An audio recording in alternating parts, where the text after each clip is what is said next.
Hola a todos y a todas.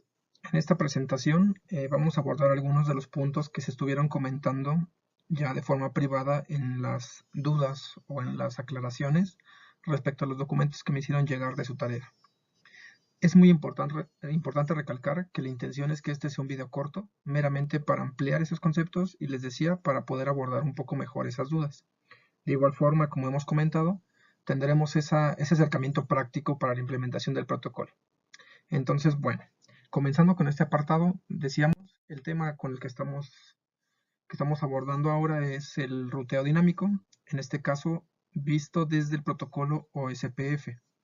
Recuerden, primeramente estuvimos hablando de ruteo estático, que fue ese donde hacíamos el hyperroute, y ahora hemos estado abordando temas de ruteo dinámico, el cual fue el RIP, el primero que analizamos, y ahorita este que es el OSPF. Bueno, características, principalmente creo que es importante abordarlo. Son tres versiones que maneja USPF. USPF tal cual, que es el primerito. Ese protocolo nace por ahí al finales de los 80, 1987 más o menos aproximadamente. Y la intención es que este protocolo venga a sustituir lo que estaba haciendo RIP. Como recordarán, les comentaba, ¿no?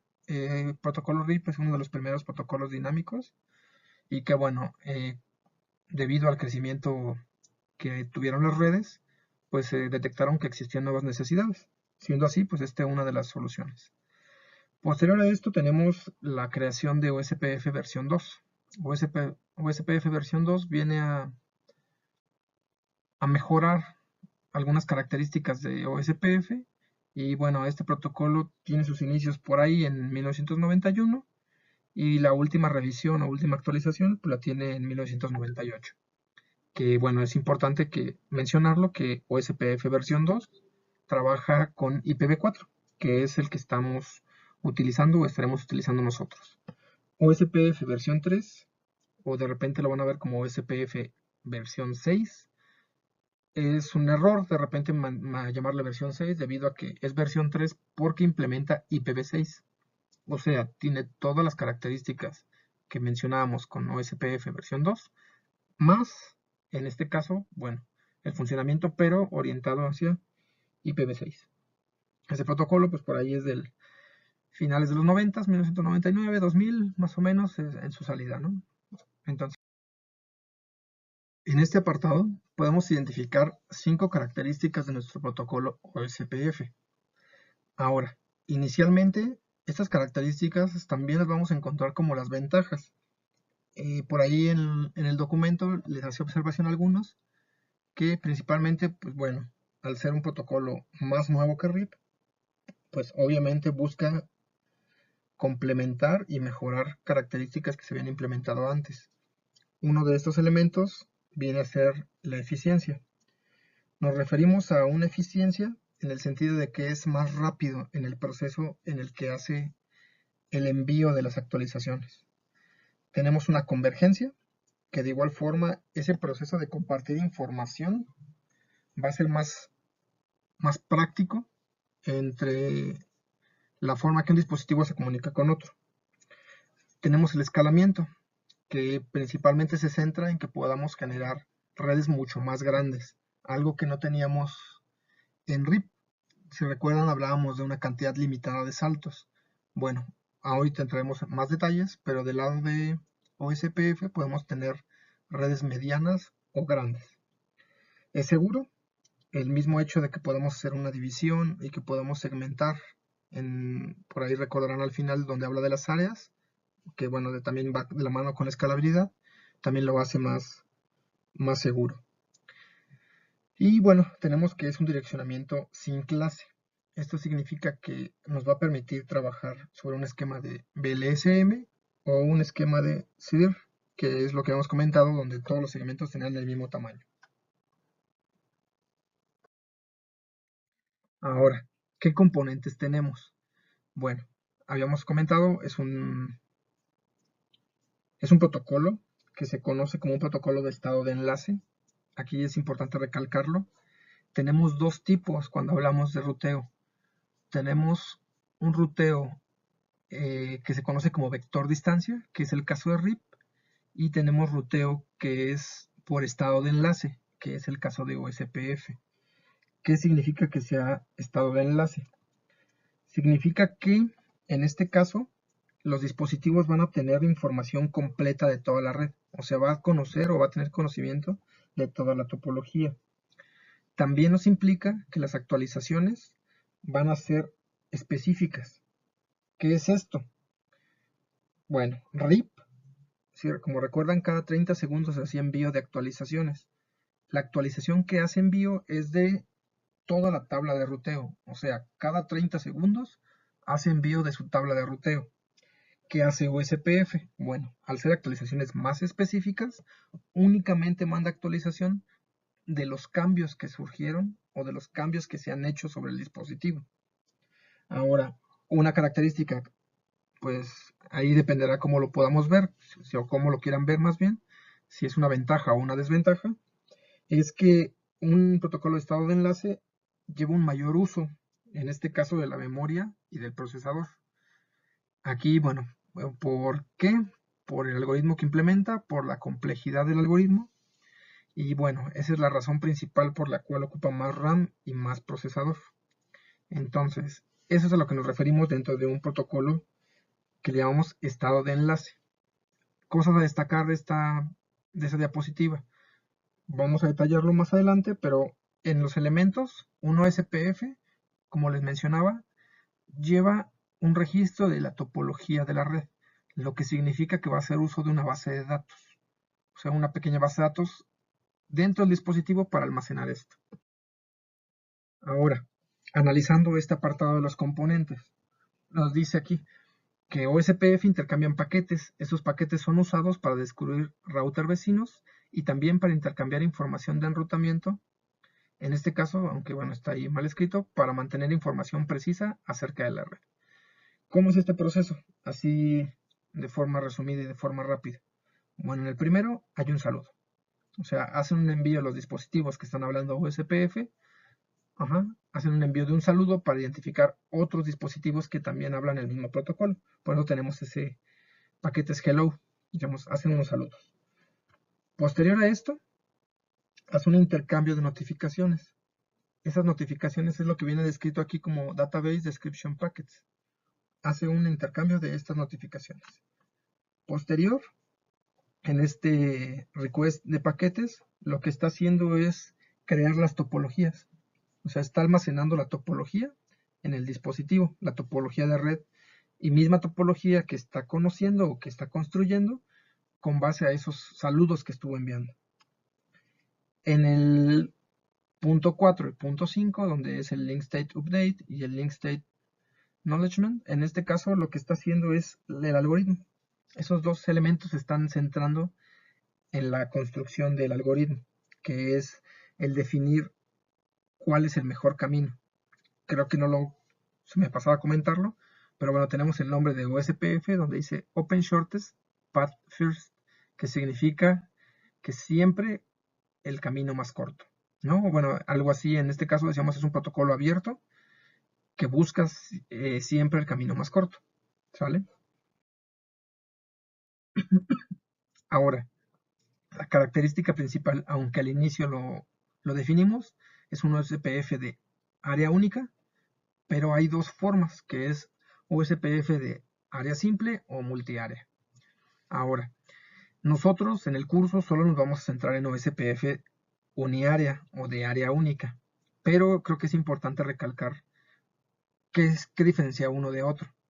Analizando esas imágenes, lo que vamos a hacer nosotros es que toda la configuración que hagamos, todos los dispositivos que sean OSPF van a tener el mismo número de área. Ven ahí en la imagen del lado izquierdo donde dice OSPF área 0. Significa que tanto R1, R2 y R3 van a configurarse con ese ID. Ese área 0 o ese número puede ser cualquiera. Podemos escoger un número que puede ser el 0, que puede ser el 100, el 150. Podemos utilizar esos tres dígitos sin ningún problema. Ahí lo importante es que, bueno, si es de única área, todos los dispositivos tienen que tener ese mismo ID. Ahora, ¿para qué sirven estas áreas? Bueno, tomando como referencia la imagen del lado derecho, vean que viene el área 1, área 0 y área 51. ¿Qué significa esto? Que tenemos 3 áreas diferentes. Ahora, ¿para qué nos sirven las áreas? Nos sirven para generar estos segmentos de actualizaciones. ¿Qué pasa en la imagen del lado izquierdo? Que si R1 hace un cambio en su topología, lo que va a hacer R1 es enviar específicamente el cambio a R2 y R2 lo va a transmitir a R3. Si algo vuelve a cambiar en R1, nuevamente R1 genera una actualización y la envía. Por eso el concepto que menciona de los vecinos. Bueno, R1 con R2 están conectados, son vecinos, ¿vale? Ahora, si R2 hiciera cambios en su topología, pasa exactamente lo mismo. R2 manda actualizaciones a través de ese cable que va a R1 y manda actualizaciones hacia R3. Ahora, en el caso del multiárea, área 1, área 2, perdón, área 1, área 0 y área 51, si yo hago cambios en área 1, las actualizaciones únicamente se van a mandar a área 1. No voy a generar actualizaciones hacia el área 0 o hacia el área 51. Esto podrán decir, bueno, ¿y para qué o cómo me puede beneficiar? El ejemplo más práctico que les podría mencionar ahorita es, como recordarán al inicio, hablamos de una distribución de la red de la universidad, donde en esta distribución mencionamos que pues había diferentes facultades y había diferentes departamentos. Bueno, imagínense como que facultad de informática es un área, facultad de ciencias naturales es otra área, y facultad, en este caso, centro universitario más bien, es otra área, centro de negocios, otra área, prepa bicentenario, otra área. ¿Por qué lo ponemos así? Porque si en facultad de informática hacen cambios en la topología, recuerden que un cambio puede ser desde apagar una interfaz hasta cambiar un cable de interfaz. Entonces, si facultad de informática hiciera un cambio y todos estuvieran en la misma área, significa que ese equipo le va a notificar a todos los demás equipos que hubo un cambio. En cambio, si estuvieran separados por áreas, significa que si facultad de informática hace cambios, solamente le reporta cambios al área en específico. No tengo que saturar toda la red haciendo envío de actualizaciones. Les decía, el simple hecho de que yo apague y prenda una interfaz, pues significa que hubo un cambio, lo notifico. Vuelve a encender, lo vuelvo a notificar. Pero en el tiempo que le llevará a cruzar de un lado a otro, pues podría generar tráfico innecesario. Y les decía, no hay necesidad de que tal vez todas las áreas se tengan que enterar. Por eso ven en la imagen del lado derecho que R1 convive con área 1 y con área 0. R2 convive con área 0 y área 51. Esos dos equipos se les van a conocer como routers de frontera. O sea, que sirven para interconectar diferentes áreas, pero hacemos o aislamos nosotros las actualizaciones para darle mayor eficiencia a nuestro protocolo y a nuestra comunicación. Ahora, la palabra clave aquí es esto, las adyacencias. ¿Qué es importante destacar aquí? Bueno, esas adyacencias se van a generar con base a una base de datos, que fue lo que mencionamos anteriormente.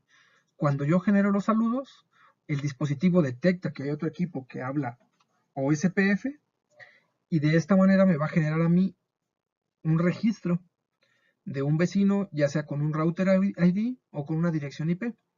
De esta manera yo construyo una base de datos donde tengo una descripción de mi topología. Para nosotros, visualmente no vamos a poder identificar nada de esta base de datos, al menos que ejecutemos un comando. Pero sí es importante que en el momento que yo genero o doy de alta el protocolo, pueda identificar que me mande un mensaje de nueva adyacencia. Van a ver un mensaje que dice New Adjacency y una dirección IP identificando que se acaba de dar de alta una nueva red dentro de mi topología, en este caso, dentro de mi base de datos. Véanlo de esta manera.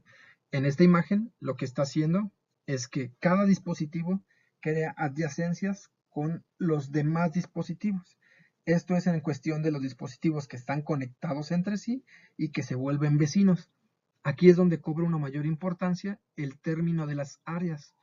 Les decía, ahora imaginen una topología muy extensa donde todos con todos se estén conociendo, se estén mandando saludos, pero el envío de actualizaciones sería muy extenso. Esa es la razón por la cual el separarlo por áreas, lo que ya habíamos repetido, lo vuelve muy práctico. Ahora, ya elementos importantes. ¿Cómo configuro? Recuerdan que con RIP era un router RIP. ¿Cómo lo hacemos aquí? Hacemos un router o SPF seguido de un ID. Esto significa el ID que yo voy a poder utilizar varios IDs para configurar varios OSPFs. Ahorita, bueno, por las características, solo será importante y todos serán un mismo ID, ¿sale? Pero decíamos, es importante identificar que yo pongo un router o SPF más el ID, que en este caso es 10. De esa manera entramos en el submodo de configuración, que es la parte que ustedes pueden identificar. Como pueden darse cuenta, aquí en esta diapositiva, el config-medio router identifica que ya estamos en el modo D. Y estos comandos que aparecen aquí son los comandos que ustedes pueden utilizar. Por ahí, por alguna razón, algunos de ustedes en su trabajo marcaban que el símbolo de interrogación era para limpiar. No, el símbolo de interrogación es la ayuda. Cuando yo pongo este símbolo de interrogación aquí, significa que quiero que me diga qué comandos puedo utilizar dentro de este submodo de configuración. Entonces, ¿qué comandos tengo? El autocost. Tengo el comando network, tengo el comando no, el comando passive interface, un priority y un router ID. Ahora, en este apartado, las características que yo voy a manejar, decíamos, yo puedo utilizar routers IDs. ¿Esto para qué? Para poderme referir a un dispositivo con su identificador único y no necesariamente para dirigirme al dispositivo con direcciones IPs. Esto lo vamos a abordar más adelante y bueno, nos va a servir principalmente cuando trabajemos con dispositivos que tengan IPv6. Para IPv4 no es tan complejo o no es tan diferente, no veremos como una diferencia muy grande en cómo utilizarlo, pero con IPv6 nos vamos a dar cuenta que nos va a ayudar bastante. Y bueno, más en la implementación del router. Como recordarán, entonces, en este ejemplo, digo yo un router o SPF10, que es el ID, hago un network, donde digo network, y la dirección, en este caso, de red. Recuerden, siempre presentamos las direcciones que aparecen en mi comando de show IP route, que son las redes directamente conectadas. Ahora veo que es network, la dirección en este caso de red, 172.16.1.0, seguido de algo que se conoce como la wildcard o la wildmask, que es la máscara de red al contrario. Por ejemplo, este segmento que dice 172.16.1.0 es un segmento que tiene una máscara 255, 255, 255.0. Ahora, la razón de que usemos esto será que yo pueda, en mi caso, diferenciar cuál es el tamaño de la red. Observen cómo yo no tengo un no autosummary aquí. Entonces, el equivalente para yo poder decir cuál es el tamaño de la red es el uso de la wildcard. O mi wildmask. Entonces, recuerden, tengo aquí un 000.255. Si yo tenía una triple 255.0, ¿cuál es lo contrario?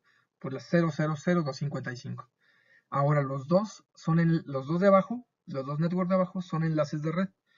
Recuerden, los enlaces son diagonales 30, por eso son 255, 255, 255, 252.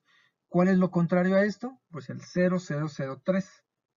¿Ok? Entonces recuerden, siempre una wildcard es lo contrario a la máscara de red. ¿O cómo podemos sacarla? Pues yo a la máscara que tengo le voy a restar 255 en cada octeto. El resultado de eso sería mi wildcard. Ahora, esos tres networks identifican ustedes que tienen un área cero. Eso significa que estoy implementando un OSPF uniárea, que decíamos es lo que vamos a hacer directamente en este curso. Ahora, tengo yo este passive interface. Este comando es importante si yo quisiera que una interfaz no emita actualizaciones.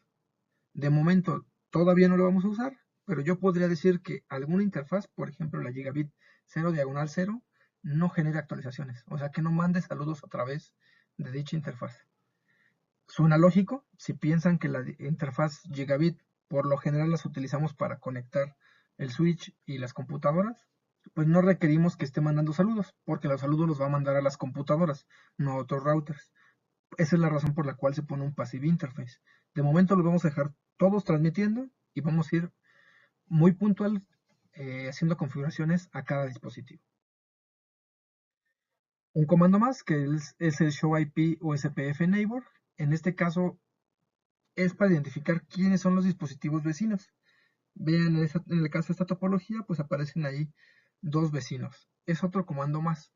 Para nosotros lo más práctico será hacer un show IP route, que lo que nos indicará es, veremos las CES, que son las redes directamente conectadas, y ahora veremos OS, que es la de OSPF.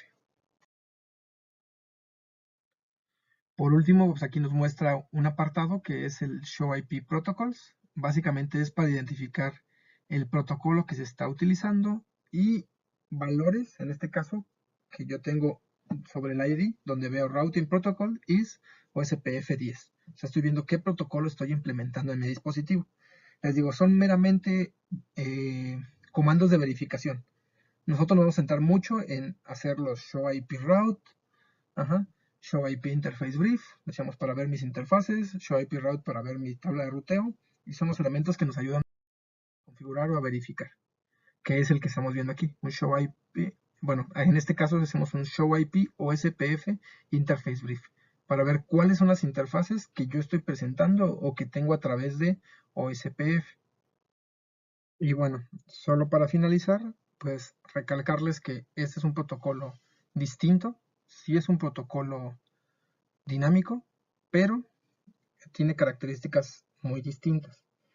Entonces, al final, esta es una característica, digamos, es diferente. No podemos decir, sí, obviamente es mejor que RIP, sí, pero recuerden, habíamos comentado, hay diferenciación en el sentido de un RIP en topologías pequeñas, es muy bueno, un OSPF en topologías muy grandes, pues nos va a dar un mayor rendimiento. Les decía, no tiene mucho sentido utilizar OSPF en una topología pequeña, porque a lo mejor solo tengo un camino.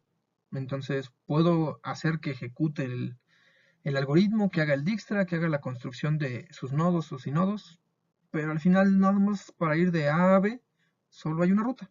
Entonces, pues como mencionábamos, hace mucho uso de RAM y de memoria para al final llegar al resultado de que solo puede haber un camino. Por eso es importante ir conociendo varios protocolos. Por el momento sería todo y bueno, lo que nos sigue ahora es irnos a la parte práctica. Saludos.